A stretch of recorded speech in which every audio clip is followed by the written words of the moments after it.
I covered this topic in the latest edition of the Red Delta Project podcast. If you haven't subscribed or checked it out on iTunes, Stitcher, or Google Play, go ahead and check it out because I put all of my best stuff on that podcast.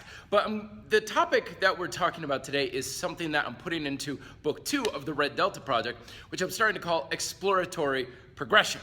Now, a lot of systems with bodyweight training treat progression kind of like a step-by-step method. It's kind of like the old Mario Brothers video games where you start at level 1 and progress through the levels, and every level you start on the far left and you go to the right.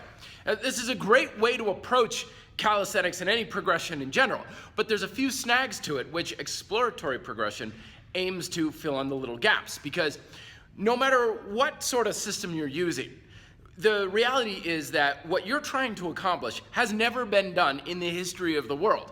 And you're saying, well, lots of people have lost weight. Lots of people have built muscle or gotten a one-arm push-up. Yes, but nobody else has done it under your circumstances. Nobody's done it with your genetics, your influences, your resources, or your preferences. All of the things that make you and your life unique. So when you apply these step-by-step methods, it's sometimes like trying to fit a square peg into a round hole.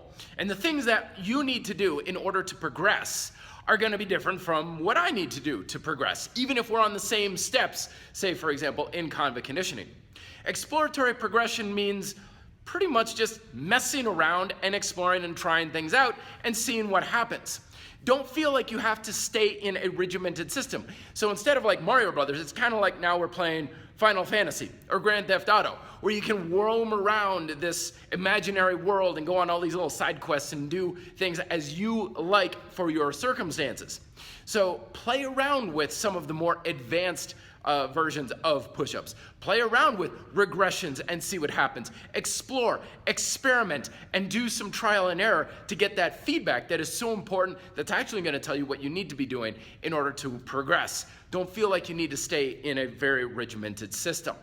Thoughts below. Be fit, live free. Hey, thanks for watching my video. You can check out more information on this related video here, or you can go over here to reddeltaproject.com where I've got free articles, more videos, free podcasts, which is where I put all my best stuff, and opt-in free ebooks because I don't need your email address in order to give you really cool stuff. See you over there.